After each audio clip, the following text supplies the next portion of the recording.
Have you ever felt that rush of excitement when you start something new? That electric feeling of motivation that makes you feel unstoppable? You tell yourself, this time it will be different. You start a new project, a new idea, a dream you've always wanted to chase. But then, after just a few days, or maybe a week, that spark fades. The work becomes boring. The excitement vanishes. The motivation disappears, leaving you with another half-finished project and a sinking feeling of failure. You are not lazy. You are not broken. You've just been using the wrong fuel. Today, I want to share with you a story, the story of Leo, a young watchmaker, and an old, impossible clock. It holds a secret about a power far more reliable than motivation.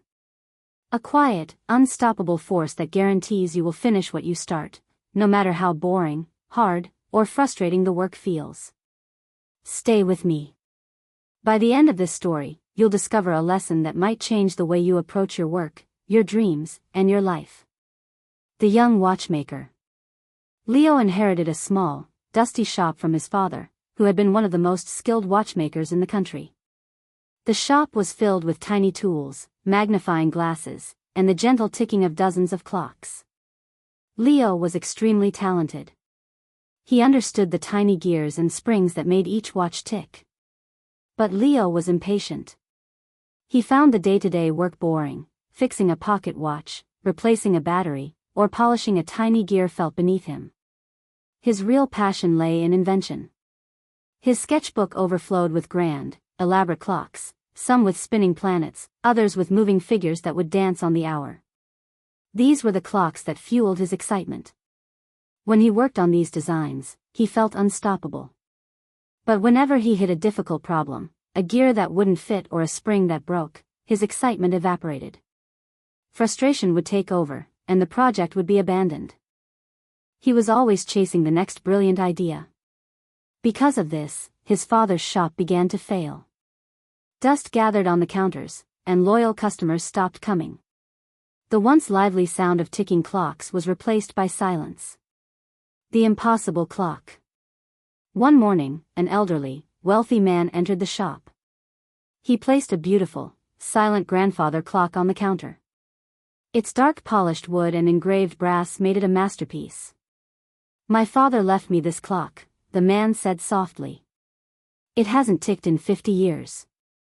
I have taken it to dozens of watchmakers, and they all said it's impossible to fix. They said your father was the only one who could have repaired it. They say you have his talent. Will you try?" Leo's heart raced. This wasn't a boring repair, this was a legendary challenge. A clock no one else could fix. A chance to prove himself. "I'll do it," he said confidently, already imagining the glory. For the first few days, Leo was consumed by the work. Every tiny gear, every intricate spring fascinated him. It was thrilling. But soon, the reality hit. The clock had over 1,000 individual parts. Every single piece had to be examined, cleaned, and tested. The work was slow, tedious, and, at times, mind-numbingly boring. After a week, Leo's initial motivation was gone. He stared at the thousands of tiny components, frustrated and exhausted. He thought about abandoning the repair for a new invention, something exciting, something brilliant. But he knew deep down that abandoning the clock meant abandoning responsibility. The lesson in discipline. Late that night, unable to sleep, Leo sifted through his father's old desk. In a hidden drawer, he found leather-bound journals, his father's work logs. Expecting inspiration and genius, he opened them, only to find records of simple, repetitive tasks. Tuesday, cleaned Mrs. Gable's pocket watch. Took 3 hours. Replaced third gear. Thursday, fixed young boy's watch for free. The joy on his face was payment enough. Wednesday, spent all day on the town hall clock. Back aches. Still not right. We'll try again tomorrow. Page after page detailed slow, boring, painstaking work. But at the end of the first journal was a short paragraph.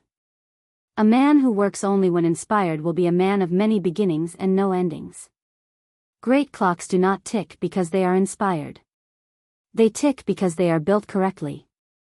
The work of a craftsman is the same. You show up. You do the work. And if lucky, you might feel inspired along the way. Leo's eyes widened. He realized that motivation alone had never made his father a genius. It was discipline, consistency, and showing up every day, even for the boring, tedious tasks. A new approach. The next morning, Leo approached the grandfather clock differently. He didn't wait for excitement. He didn't chase inspiration. He simply picked up a tiny gear and started working. He made a rule, 4 hours every morning, no matter what. The first few days were hard.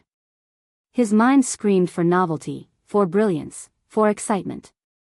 But he followed the rule. Slowly, he discovered a quiet satisfaction, not in grand ideas, but in a job well done. The polished brass, the perfect fit of gears, the smooth ticking of springs, every small victory built a deeper sense of pride than any flash of motivation ever could. 3 weeks later, he found it, a tiny bent tooth deep in the mechanism. It was so small it could easily have been overlooked. With steady hands, he repaired it. Piece by piece, he reassembled the clock. And finally, with a gentle push of the pendulum, the clock ticked. The true power. The old man returned. Leo simply pointed to the corner of the shop. The grandfather clock swung steadily, perfectly on time. Tears filled the man's eyes as he listened. I haven't heard this sound since I was a boy. You haven't just fixed a clock, you've restored a piece of my life. Leo smiled. He understood now, it was never about genius or inspiration. It was about discipline, patience, and showing up, even when the work was difficult or dull. Motivation is fleeting, but discipline is timeless. The lessons for us. 1. Motivation is the spark, discipline is the engine. Motivation starts the car, but discipline drives it forward. Without discipline, no project reaches completion. 2. Love the process, not just the prize. Real satisfaction comes from mastering the craft, not just achieving the outcome. 3. Show up when it's boring. Progress is built through small, consistent actions, cleaning one gear, writing one sentence, taking one step. The long journey is made of tiny, relentless steps. Great achievements are rarely the result of inspiration alone. They are the product of patience, discipline, and relentless work, day after day. If this story inspired you, share it with someone chasing big dreams, and remember, don't wait for motivation. Show up. Do the work. And watch your own impossible clock start ticking.